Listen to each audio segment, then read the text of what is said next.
வணக்கம் மக்களே. நம்ம சேனல்ல தொடர்ந்து ரிவ்யூஸ் தாங்க பார்த்துக்கிட்டு இருக்கோம். அந்த வகையில இப்ப நம்ம எதை பத்தின ரிவ்யூ பார்க்க போறோம் அப்படின்னா, நம்ம மாயா கதையில ஏப்ரல் 4 இன்னைக்கு என்ன நடக்க போகுது அப்படிங்கறத பத்தி தாங்க இந்த வீடியோல பார்க்க போறோம்.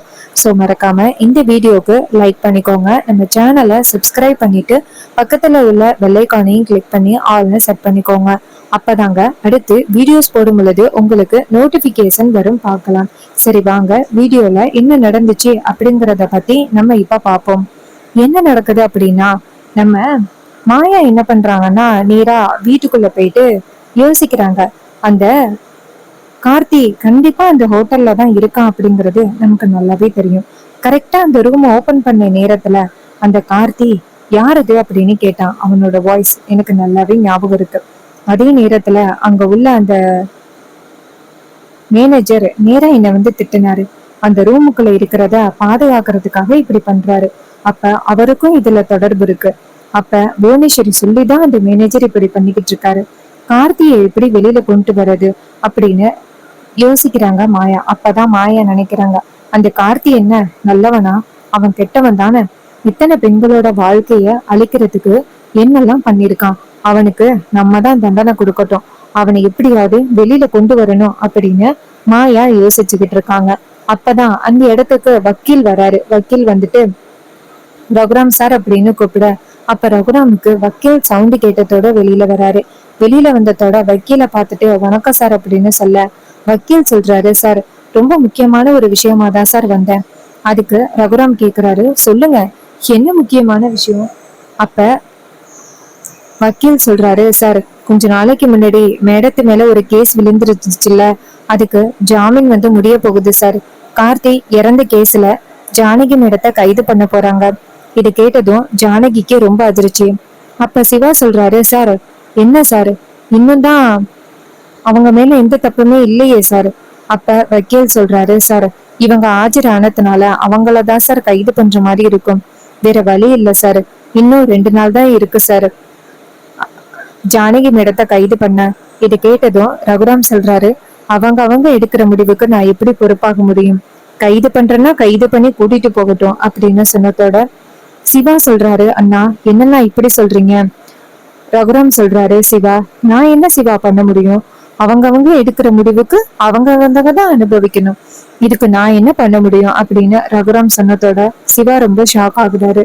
அப்ப வக்கீல் சொல்றாரு, சார் 2 நாளைக்குள்ள என்னாலயும் எதுவும் பண்ண முடியுமா அப்படின்னு நான் பாக்குறேன் சார். சோ இத பத்தி சொல்றதுக்காக தான் வந்தேன். அதே நேரத்துல உங்ககிட்ட இன்ஃபார்ம் பண்ண முடியாதுல்ல சார், அதான் சார் சொல்ல வந்தேன் அப்படின்னு சொல்லிட்டு அவரு சொல்றாரு. இத மாயா கேட்டதோட ஷாக் ஆகுறாங்க. வக்கீல் சொல்லிட்டு அந்த இடத்துல இருந்து போனதோட மாயா அந்த இடத்துக்கு வராங்க. மாயா வந்ததும் பத்மா நேரா மாயாவை பார்த்து, அண்ணா பாத்தீங்களா எவ்வளவு நிம்மதியா வரான்னு? இவளாலதான் இந்த வீட்டுல நடக்கிற பிரச்சனை எல்லாமே காரணம். இவ இந்த வீட்டுக்குள்ள எப்ப காலடி எடுத்து வச்சாலோ அப்பையில இருந்தே நம்ம வீட்டுல உள்ள நிம்மதி போயிட்டு, அப்பையில இருந்தே இவளை வீட்டை விட்டு துரத்த சொன்ன இந்த அண்ணி தான் தேவையில்லாம இவ இந்த வீட்டுக்குள்ள இருக்கணும் அப்படின்னு போராடுனாங்க. கடைசியில அன்னைக்கே இவ இவ்வளவு பெரிய ஆப்பு வச்சுட்டா. மாயா கேக்குறாங்க, என்னாச்சு இப்ப? நான் என்ன பண்ண? பத்மா கேக்குறாங்க, என்னாச்சு என்ன பண்ணியா? உன்னாலதான் இப்ப அண்ணிய 2 நாளையில கைது பண்ண போறாங்க. மாயா கேக்குறாங்க, என்ன சொல்றீங்க? பத்மா சொல்றாங்க, ஆமா இப்பதான் வக்கீல் சொல்லிட்டு போனாரு, 2 நாள் தான் டைம் இருக்கான், ஜாமீன் முடிய போகுதான். கார்த்தி இறந்த கேஸ்ல ஜானகி அண்ணிய கைது பண்ண போறாங்க. இந்த கதிர் தான் செஞ்ச வேலையெல்லாம். ஆனா ஜானகி அண்ணி தண்டனை அனுபவிக்க போறாங்க. தண்டனை அனுபவிக்கட்டும், அவங்க தானே இந்த கதிரையும் ஒன்னையும் வச்சுக்கிட்டு இருக்காங்க. அதனால அவங்க தண்டனை அனுபவிக்கட்டும் அப்படின்னு பத்மா அந்த இடத்துல இருந்து போறாங்க. ரகுராம் சொல்றாரு, இதுல என்னால எதுவும் பண்ண முடியாது அப்படின்ட்டு அந்த இடத்துல இருந்து போறாரு. அப்ப மாயா நேரா ஜானகிய பார்க்க, ஜானகி சொல்றாங்க, மாயா என்ன மாயா பண்றது? மாயா சொல்றாங்க, பெரியம்மா கவலைப்படாதீங்க, உங்க மேல எந்த தப்பும் இல்லை அப்படிங்கிறத நான் சீக்கிரம் நிரூபிப்பேன். எதுக்கும் கவலைப்படாதீங்க. அந்த கார்த்தி உயிரோட தான் இருக்கிறான் அப்படிங்கிறது நமக்கு தெரியும். அவன் எங்க இருக்கான் அப்படிங்கிறது கூட எனக்கு தெரியும். கூடிய சீக்கிரம் அவனை வெளியில வர வச்சு அவனை நான் ஒரு வழி பண்றேன் அப்படின்னு மாயா சொல்றாங்க. இது கேட்டதோட ஜானகி சொல்றாங்க, மாயா இதுக்கும் கொஞ்சம் பாதுகாப்பா இரு, அவன் நல்லவனே கிடையாது. மாயா சொல்றாங்க, இங்க பாருங்க பெரியம்மா, அவனுக்கெல்லாம் பயந்துகிட்டு இருந்தா அப்புறம் அவன் ஜெயிச்ச மாதிரி. அவன் எப்பேற்பட்ட கேடி அப்படிங்கிறத கூடிய சீக்கிரம் நான் நிரூபிக்கிறேன் அப்படின்னு மாயா சொல்றாங்க. அப்புறமா கதிர் சொல்றாரு, மாயா நான் ஏதோ ஹெல்ப் பண்ற மாதிரி இருந்தா சொல்லு, நீயாவே தனியா எதுவும் பண்ணாத. மாயா சொல்றாங்க, இங்க பாரு கதிர், இப்போதைக்கு எனக்கு யாரு உதவியும் வேணாம், உதவி வேணும் அப்படிங்கிறப்ப நான் சொல்றேன். உடனே கதிரும் சரி அப்படிங்கிறாரு. அதுக்கப்புறமா மாயா வந்துட்டு அந்த இடத்துல இருந்து போறாங்க. போயிட்டு சரி நம்ம அதே ரெசார்ட்டுக்கு போயிட்டு வேலை பார்ப்போம், என்ன நடக்குதுன்னு பார்ப்போம் அப்படின்ட்டு மாயா நேரா அதே ரெசார்ட்டுக்கு போறாங்க. மேனேஜருக்கு நேரா புவனேஸ்வரி ஃபோன் பண்றாங்க. புவனேஸ்வரி ஃபோன் பண்ணதோட அவர் ஃபோன் அட்டன் பண்ணி சொல்லுங்க மேடம் அப்படின்னு சொல்ல புவனேஸ்வரி கேக்குறாங்க, சரி அன்னைக்கு வேலை பார்த்தாலே ஒருத்தி மாயான்னு, அவ திரும்பி வந்திருக்காளா? மேனேஜர் சொல்றாரு, இல்ல மேடம் இன்னும் வரல. புவனேஸ்வரி சொல்றாங்க, சரி அவதான் கார்த்தி எங்க இருக்கான் அப்படிங்கறத கண்டுபிடிக்கிறதுக்காக பல திட்டங்களை போட்டுக்கிட்டு இருக்கா. எதுக்கும் நீ பாதுகாப்பா இரு, கார்த்தி மாட்டுனா உன் ஹோட்டலும் சேர்ந்து மாட்டும். மேனேஜர் சொல்றாரு, என்ன மேடம் திடீர்னு இப்படி சொல்றீங்க? புவனேஸ்வரி சொல்றாங்க, ஆமா ஒருத்தன் செத்த மாதிரி நாடகம் போட்டுக்கிட்டு இருக்கோம், அதுக்கு நீ அடைக்கலம் கொடுத்த மாதிரி இருக்கும், அதனால நீயும் கொஞ்சம் சேஃப்டி ஆயிரு சரியா? மேனேஜர் சொல்றாரு, சரிங்க மேடம், அந்த மாயா வந்தா உடனே நான் வேலையை விட்டு தூக்கிடுறேன். அப்ப புவனேஸ்வரி சொல்றாங்க, இங்க பாரு அவளை வேலையை விட்டு தூக்குனா ஏதாவது ஒரு சாக்கு சொல்லணும், தானா வேலையை விட்டு தூக்குனா அவளுக்கு சந்தேகம் அதிகமாயிரும், இங்கதான் கண்டிப்பா கார்த்தி இருக்கான் அப்படின்னு, அதனால நீ அவளை ஏதாவது ஒரு காரணம் சொல்லி உன்னை வேலையை விட்டு தூக்கிறே, இல்லைன்னா அவளை ஏதாவது பண்ணிரு. இதை கேட்டதோட அவரும் சரிங்க மேடம் அப்படின்னு சொல்லிட்டு போனை கட் பண்றாரு. பார்த்தா மாயா அந்த இடத்துக்கு வராங்க. மாயாவை பார்த்ததோட மேனேஜர் நினைக்கிறாரு, ஆகா இவ வந்துட்டாலே, மேடம் என்ன சொன்னாங்க, இவளை இப்போதைக்கு வேலையை விட்டு தூக்க கூடாது, இவளை வேற எதுலயாவது மாட்டி விட்டு இவளை வேலையை விட்டு தூக்கணும்னு சொன்னாங்க, சரி நான் அப்படியே பண்றோம் அப்படின்னு சொல்லிட்டு அவரு நினைக்கிறாரு. மாயா இங்க இருந்து வராங்க. வந்துட்டு நேரா மேனேஜரை பார்த்து வா குட் மார்னிங் சார் அப்படின்னு சொல்ல மேனேஜரும் சரி குட் மார்னிங் போய் வேலையை பாரு அப்படின்னு சொன்னதோட மாயாவும் சரி அப்படின்னு சொல்லிட்டு ஒர்க் பண்ண போறாங்க. அப்ப மாயா நினைக்கிறாங்க, இந்த கார்த்தியை எப்படி வெளியில கொண்டு வர்றது? இந்த மேனேஜர் இந்த கார்த்திக்கு அதிகமா சப்போர்ட் பண்றாரு, மேனேஜரை ஃபர்ஸ்ட் நம்ம எங்கேயாவது லாக் பண்ணணும் அப்படின்னு மாயா நினைக்கிறாங்க. மாயா நேரா மேனேஜர் கிட்ட போயிட்டு, சார் அந்த கேட்டு கிட்ட ரொம்ப நேரமா ஏதோ ரொம்ப பெரிய சண்டை நடந்துகிட்டு இருக்கு சார் அப்படின்னு. அப்ப இன்னொரு பொண்ணு சொல்றாங்க, ஆமா சார் நானும் பார்த்தேன் சார், இதனாலயே நம்ம ஹோட்டலுக்கு வர கஸ்டமர்ஸ் எல்லாருமே திரும்பி போயிடுறாங்க, போய் பாருங்க சார். இது கேட்டதோட மேனேஜரும் சரி ஓகே நான் போறேன், ஆனா யாரும் எங்கேயும் போக கூடாது. இது கேட்டதோட மாயாவும் சார் இந்த இடத்த விட்டு நாங்க எங்கேயும் போக மாட்டோம் சார், நாங்க எங்கே இருக்கோம் அப்படின்னு சொல்ல உடனே அவரும் சரி அப்படின்னு சொல்லிட்டு அந்த இடத்துல இருந்து போறாரு. மாயா இந்த நேரத்தை பயன்படுத்துறாங்க. மாயா என்ன பண்றாங்கன்னா நேரா கார்த்தியோட ரூம் கதவை திறக்க போறாங்க. ஆனா கார்த்தி உள்பக்கமா பூட்டு வச்சிருக்காரு. அப்ப மாயா என்ன பண்றாங்கன்னா, இவன் வெளியில வரமாட்டான், இவனை எப்படியாவது வெளியில வர வைக்கணும் அப்படின்னு மாயா நேரா ஒரு ஆயில் பாட்டில் எடுத்துட்டு கதவு ஓரமா ஊத்தி விடுறாங்க. ஊத்தி விட்டுட்டு அப்படியே நெருப்பட்டியை போட்டு கொளுத்தி விடுறாங்க. அப்ப கார்த்தி உள்ளார இருக்கிறவரு, என்ன இது ஏதோ நெருப்பு வாடை அடிக்கிற மாதிரி இருக்கு அப்படின்னு பார்த்தா கதவு பத்திக்கிட்டு எரியுது. இத பார்த்ததோட கார்த்தி ரொம்ப அதிர்ச்சி ஆகுறாரு. ஐயோ நெருப்பு நெருப்புன்னு கத்துறாரு. மாயா இத காதுல வாங்குறாங்க, நீ வெளியில வந்து தானடா ஆகணும் அப்படின்னு. ஆனா கார்த்தியால வெளியில வர முடியல. இதனால கார்த்திக்கு கை கால்ல எல்லாம் காயம் விட்டுருது. அப்பதான் அந்த இடத்துக்கு மேனேஜர் வராரு. மேனேஜர் கார்த்தியோட ரூம் பக்கமா எரிகிறத பார்த்துட்டு அதிர்ச்சியாகி ஓடி நெருப்பா அணைக்கிறாரு. நெருப்பா அணைச்சிட்டு கதவை திறக்கிறாரு. பார்த்தா கார்த்தி மயக்கம் மட்டும் கதக்குறாரு புகையால. இதனால அவரு கார்த்தியை தூக்கிக்கிட்டு நேரா ஹாஸ்பிட்டல் கிளம்புறாரு. ஐயோ மேடத்துக்கிட்ட வேற இதை சொல்லல, ஆனா இவனுக்கு ஏதோ ஆச்சு, மூச்சு பேச்சு இல்லாம இருக்கானே அப்படின்னு. இன்னொரு பக்கம் மாயா இதை பார்த்துட்டு வெளியில வந்துட்டியா, நீ எந்த ஹாஸ்பிட்டல் போற அப்படிங்கிறத கண்டுபிடிச்சிட்டா போதும் அப்படின்ட்டு நேரா அந்த கார்த்தியை ஃபாலோ பண்ணிக்கிட்டு போறாங்க. ஒரு ஹாஸ்பிட்டல்ல கொண்டு போய் அட்மிட் பண்றாங்க. அப்ப மாயா இதை பார்த்துட்டு நேரா குருவரனுக்கு ஃபோன் பண்றாங்க. குருவரன் ஃபோன் அட்டன் பண்ணி சொல்லுங்க மாயா அப்படின்னு சொல்ல மாயா சொல்றாங்க, சார் குருவரன் சார், அந்த கார்த்தி எங்க இருக்கான் அப்படிங்கறத நான் கண்டுபிடிச்சிட்டேன், சீக்கிரம் வாங்க. இதை கேட்டதோட குருவரன் கேக்குறாரு, இப்ப எங்க மாயா இருக்கீங்க? மாயா சொல்றாங்க, சார் பக்கத்துல உள்ள ஒரு ஹாஸ்பிட்டல்ல அவனை அட்மிட் பண்ணிருக்காங்க, போய் பாருங்க சார். குருவரனும் சரி அப்படின்னு சொல்லிட்டு நேரா அந்த ஹாஸ்பிட்டல் கிளம்புறாங்க.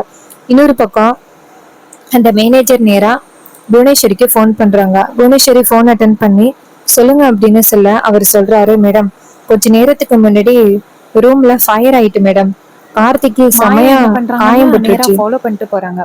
மேனேஜர் நேரா புவனேஸ்வரிக்கு ஃபோன் பண்றாங்க.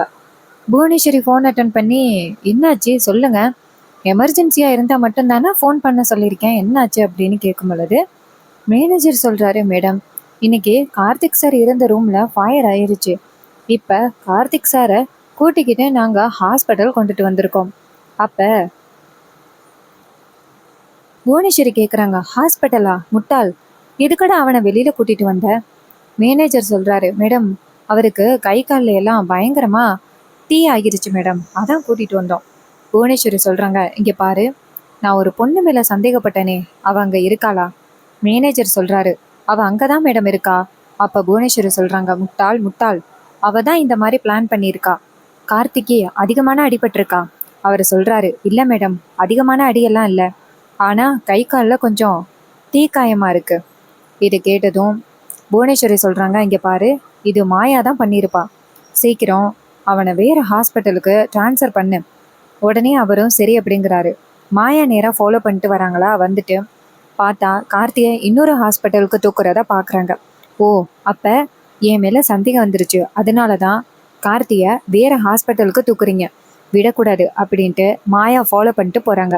அப்ப புவனேஸ்வரி மேனேஜர் கிட்ட, இங்க பாரு, நீ கார்த்திய வேற ஹாஸ்பிட்டல் தூக்கும் பொழுது யாரும் ஃபாலோ பண்றாங்களான்னு பாத்துக்க.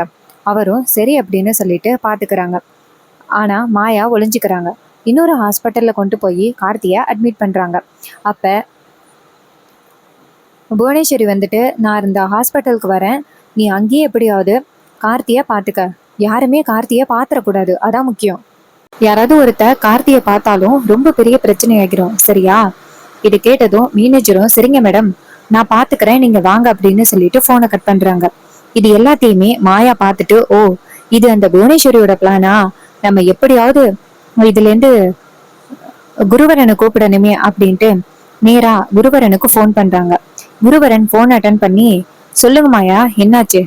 மாயா சொல்றாங்க, சார் அந்த கார்த்தி உயிரோட அந்த ரெசார்ட்ல தான் இருக்கான்னு சொன்னேன்னு, அவங்க ஒளிஞ்சிருக்கிறான் சார். அந்த மேனேஜர் இருக்காருல்ல, அவரு தான் இத்தனை நாளும் ஹெல்ப் பண்ணியிருக்காரு. இப்ப நான் அவங்க இருக்கிற இடத்த கண்டுபிடிச்சிட்டேன், நான் சொல்ற ஹாஸ்பிட்டலுக்கு நேரா வாங்க. குருவரன் கேக்குறாரு, இப்ப எதுக்காக மாயா ஹாஸ்பிட்டல் வர சொல்றீங்க? என்னாச்சு? மாயா சொல்றாங்க, சார் நான் எதுக்காக ஹாஸ்பிட்டல் வர சொல்றேன் அப்படின்னா, அந்த கார்த்தி இருக்கான்னு அவ ரூம்ல நான் ஃபயர் பண்ணி விட்டுட்டேன், இதனால கார்த்திக்கு அடிபட்டுருச்சு, அதனால அவனை கொண்டாந்து ஹாஸ்பிட்டல் அட்மிட் பண்ணிருக்காங்க. நீங்க இப்ப வந்தீங்கன்னா அவனை கையும் களவுமா பிடிக்கலாம். இது கேட்டதோட குருவாரனும், சரி நான் உடனே வரேன் அப்படின்ட்டு நேரா கிளம்புறாரு. புவனேஸ்வரி நேரா ஹாஸ்பிட்டல் வந்துகிட்டு இருக்காங்க. மாயாவும் குருவரனும் நேரா ஹாஸ்பிட்டல் வந்துடுறாங்க. வந்துட்டு நேரா கார்த்திய பாக்குறாங்க. பார்த்ததோட செம்ம காண்டாகுறாங்க. கார்த்தி குருவரனை பார்த்ததோட செம்ம ஷாக் ஆகி அந்த இடத்துல இருந்து தப்பிச்சு போக ட்ரை பண்றாரு. கால்ல பயங்கரமா அடிபட்டு இருக்கிறதுனால கார்த்தியால ஓட முடியல. அப்ப மேனேஜர் நேரா போலீஸ பார்த்ததோட போலீஸ் குருவரன் கேக்குறாரு, டேய், இவனை இத்தனை நாளும் உன்னோட ஹாஸ்பிட்டல்ல ஒழிச்சு வச்சிருந்துட்டு என்ன பிளான் பண்ணிருக்க, உன்னை சும்மா விடக்கூடாது. இதை கேட்டதோட மேனேஜர் சொல்றாரு, சார் என்ன மன்னிச்சிருங்க சார், நான் காசுக்கு ஆசைப்பட்டு இப்படி பண்ணிட்டேன், என்ன மன்னிச்சிரு அப்படின்னு சொல்ல, அப்ப குருவரன் சொல்றாரு, இங்க பாரு, உன்னை நான் கண்டிப்பா சும்மா விட மாட்டேன், உனக்கான தண்டனை கண்டிப்பா நான் கிடைக்கும் அப்படின்னு சொன்னதோட செம ஷாக் ஆகுறாங்க அந்த மேனேஜர். அப்ப மேனேஜரை போலீஸ் பிடிச்சிட்டு போறாங்க. கார்த்திய குருவரன் பார்த்துட்டு, உனக்கு எவ்வளவு தைரியம் இருந்தா இப்படி பண்ணிருப்ப, செத்துட்டேன்னு சொல்லி நாடகம் போட்டிருக்கேல்ல, உன்னையெல்லாம் சும்மா விடக்கூடாதுடா அப்படின்னு சொல்லிட்டு அந்த குருவரனை நேரா அந்த கார்த்திகிட்ட குருவரன் பார்த்து சொல்றாரு, இது எல்லாத்துக்கும் அந்த புவனேஸ்வரி உங்க அம்மாவும் தானே காரணம், அவங்களுக்கும் இன்னும் கொஞ்ச நேரத்துல இருக்கு அப்படின்னு செம மாஸ் காட்டுறாரு. அப்ப கார்த்தி பயத்துல இருக்கா. மாயா நேரா கார்த்தியை பார்த்து, எப்படியாவது பெரியம்மாவை ஜெயிலுக்கு அனுப்பணும் அப்படிங்கிறது தானே உன் அத்தை புவனேஸ்வரியோட பிளான். அவங்க என்ன பிளான் பண்ணாலும் இனிமே உன்னால தப்பிக்கவே முடியாது. ஜானகி பெரியம்மா ரொம்ப பாவம், அவங்க இனிமே எந்த தப்பும் இல்லாம தப்பிச்சிருவாங்க, உன்னை விடமாட்டேன்டா அப்படின்னு சொன்னதோட அவரு ரொம்ப ஷாக் ஆகுறாரு. அப்ப கார்த்தி சொல்றாரு, இங்க பாருங்க, இதுக்கு எனக்கும் எந்த சம்மந்தமும் இல்ல, இது மாதிரி அத்தை தான் வந்து பிளான் பண்ணாங்க. அப்ப குருவரன் சொல்றாரு, சி உனக்கு வெக்கமா இல்ல, இது எல்லாத்துக்கும் நீ உடந்தையா இருந்துட்டு இப்ப எதுவுமே தெரியாத மாதிரி பேசுற, உனக்கு சரியான தண்டனை சிறப்பான தண்டனை கொடுத்தாதாண்டா சரியா வரும் அப்படின்னு சொல்லிட்டு கார்த்தியை பிடிச்சு இழுத்துட்டு போறாங்க. இன்னொரு பக்கம் அந்த புவனேஸ்வரியும் அந்த பசுபதியும் கார்ல வந்துகிட்டு இருக்காங்க. புவனேஸ்வரி சொல்றாங்க, என்னங்க, அந்த மாயா ஏன் தான் இப்படி பண்றான்னு தெரியல, அந்த கார்த்தியை எப்படியாவது பிடிச்சு கொடுக்கணும் அப்படின்னு கங்கணம் கட்டிக்கிட்டு தெரிகிறா. பசுபதி சொல்றாரு, சும்மாவா, அவளோட உசுருக்கு உசுரான பெரியம்மாவை நம்ம பெரிய பிரச்சனையில மாட்டி விட்டுருக்கோம்ல, அதனாலதான் எப்படியாவது காப்பாத்தணும் அப்படின்னு இதெல்லாம் பண்ணிக்கிட்டு இருக்கா. இல்லைன்னா அவ ஏன் இதெல்லாம் பண்ண போறா? புவனேஸ்வரி சொல்றாங்க. அவளை யாருங்க இங்க வர சொன்னது? அவ வந்ததுனால இந்த ஜானகியோட குடும்பத்தை என்னால எதுவுமே பண்ண முடியாம போயிட்டு. பசுபதி சொல்றாரு, கவலைப்படாத, அவளுக்கும் இன்னும் கொஞ்ச நாள்ல இந்த வீட்டுல இடம் இருக்க போகுது. ஏன்னா கண்டிப்பா அவளுக்கு ஒரு அந்த சீனு வந்துட்டு விவாகரத்து கொடுத்துருவான். இதனால சீக்கிரம் அவளும் இந்த வீட்டை விட்டு போயிருவா. இனிமே எந்த பிரச்சனையும் இல்ல, நீ கவலைப்படாத. அப்ப புவனேஸ்வரி சொல்றாங்க, சரி வாங்க போகலாம், கார்த்தி எங்க இருக்கான் அப்படிங்கறத பாக்கலாம் அப்படின்ட்டு நேரா போறாங்க. அங்க போய் பார்த்தா கார்த்திய குருவரன் கைது பண்ணி வெளியில கூட்டி வராரு. இத பார்த்ததோட புவனேஸ்வரி அதிர்ச்சி ஆகுறாங்க. கார்த்தி கத்துறாரு, அத்தை இங்க பாருங்க அத்தை, என்ன கைது பண்ணிட்டு கூட்டிட்டு போறாங்க. புவனேஸ்வரி இத பார்த்ததோட அதிர்ச்சி ஆகுறாங்க. பசுபதி டக்குன்னு புவனேஸ்வரியோட கைய பிடிக்கிறாரு, அமைதியா இரு. அப்ப குருவரன் நேரா புவனேஸ்வரி கிட்ட, இங்க பாரு, இவன் மட்டும் கோர்ட்ல உண்மையை உளரட்டும், அதுக்கப்புறம் உனக்கு இருக்கு. இதை கேட்டதும் புவனேஸ்வரி ஷாக் ஆகுறாங்க. அப்ப புவனேஸ்வரி சொல்றாங்க, இங்க பாரு பசுபதி அண்ணா, எப்படியாவது கார்த்திய வெளியில கொண்டுட்டு வரணும், அதுக்கு ஏதாவது பண்ணுங்க. பசுபதி சொல்றாரு, சீக்கிரம் வெளியில கொண்டுட்டு வரலாம், நீ கவலைப்படாத அப்படின்னு. இன்னொரு பக்கம் குருவரன் நேரா கார்த்திய கைது பண்ணி கொண்டுட்டு போகும் பொழுது மாயா நேரா புவனேஸ்வரி கிட்ட வந்துட்டு, என்ன புவனேஸ்வரி, அன்னைக்கு என்னமோ சவால் விட்ட, இது மாதிரி சீக்கிரம் வந்துட்டு பெரியம்மாவை ஜெயிலுக்கு அனுப்புறேன் அப்படின்னு, இப்ப நடந்ததை பத்தியா? உனக்கு சரியான தண்டனை. அந்த கார்த்தி மட்டும் கோர்ட்ல ஒளர்னான்னு வச்சுக்க, உனக்கு இன்னைக்கு சரியான தண்டனை காத்துக்கிட்டு இருக்கு. எத்தனை நாள் என் பெரியம்மாவை அவமானப்படுத்தணும், குடும்பத்தை அசிங்கப்படுத்தணும்னு காத்துக்கிட்டு இருந்தீங்க. இன்னைக்கு ஊரே உங்களை காரியத்து போகுது. உயிரோட இருந்த ஒருத்தனை செத்துட்டான்னு சொல்லி எவ்வளவு பெரிய பிளான் பண்ணிருக்கீங்க. உங்களை சும்மா விடுமா சட்டம்? உங்களுக்கு இன்னும் கொஞ்ச நாள்ல சிறப்பான தண்டனை இருக்கு அப்படின்னு சொன்னதோட ரொம்ப அதிர்ச்சி ஆகுறாங்க புவனேஸ்வரி. புவனேஸ்வரி நேரா மாயாவை பார்த்து, ஏய் நீ இப்ப ஜெயிச்சுட்டதான் நினைக்கலாம், ஆனா ஜானகி நான் சும்மா விட மாட்டேன். மாயா சொல்றாங்க, ஏய் நீ வாய மூடு அப்படின்னு சொல்லிட்டு மாயா அந்த இடத்துல இருந்து போறாங்க. அப்புறமா வீட்டுக்கு விஷயம் தெரிய வருது. கார்த்தி உயிரோட தான் இருந்திருக்கான். ஆனா இத்தனை நாளும் அந்த புவனேஸ்வரி நாடகம் போட்டு மாயாவோட குடும்பத்தை ஜானகியோட குடும்பத்தை பழிவாங்கறதுக்காக தான் இப்படி பண்ணிருக்காங்க அப்படின்னு தெரிய வருது. இது கேட்டதும் ரகுராமுக்கு ரொம்ப அதிர்ச்சி. அப்ப அந்த புவனேஸ்வரி குடும்பம் நல்ல குடும்பம் இல்லையா, அவங்க இப்படி எல்லாம் திட்டம் போட்டிருக்காங்களா அப்படின்னு தெரிஞ்சதோட நம்ம ரகுராமும் ரொம்ப அதிர்ச்சி ஆகுறாரு. அப்ப இத்தனை நாளும் மாய மேல தப்பு இல்ல, தனாவோட குடும்பத்தை தனாவோட வாழ்க்கையை காப்பாத்துறதுக்காக தான் அவ இப்படி பண்ணிருக்கா அப்படின்னு கடைசியா நம்ம ரகுராம் புரிஞ்சுக்கிறாரு. சோ இந்த எபிசோடு உங்களுக்கு எந்த அளவுக்கு பிடிச்சிருந்துச்சு அப்படின்னு மறக்காம கமெண்ட்ல ஷேர் பண்ணுங்க. இதே மாதிரி இன்னுமே அப்டேட்ஸ் தொடர்ச்சியா நம்ம சேனல்ல பாக்கணும்னா மறக்காம நம்ம சேனலையும் சப்ஸ்கிரைப் பண்ணிட்டு பக்கத்துல உள்ள பெல் ஐகானையும் கிளிக் பண்ணி ஆல்ல செட் பண்ணிக்கோங்க. அப்பதாங்க அடுத்தடுத்து புது புது வீடியோஸ் போடும் பொழுது உங்களுக்கு நோட்டிபிகேஷன் வரும், பார்க்கலாம். அண்ட் நியூ எபிசோட்ஸ் எதுவுமே லேட்டஸ்டா வந்து டெலிகாஸ்ட் பண்றது கிடையாது. அந்த எபிசோட்ஸ் போட்டு முடிச்சும் மறுநாளும் பார்க்க முடியல, அந்த மாதிரி யாராருக்கு இஷ்யூ இருக்கு அப்படின்னு மறக்காம கமெண்ட்ல சொல்லுங்க. எல்லாருமே எபிசோட்ஸை டிவில பாப்பீங்களா இல்ல போன்ல பாப்பீங்களா? போன்ல ரிவ்யூவா பாப்பீங்களா இல்ல எபிசோடா பாப்பீங்களா? மறக்காம கமெண்ட்ல சொல்லுங்க.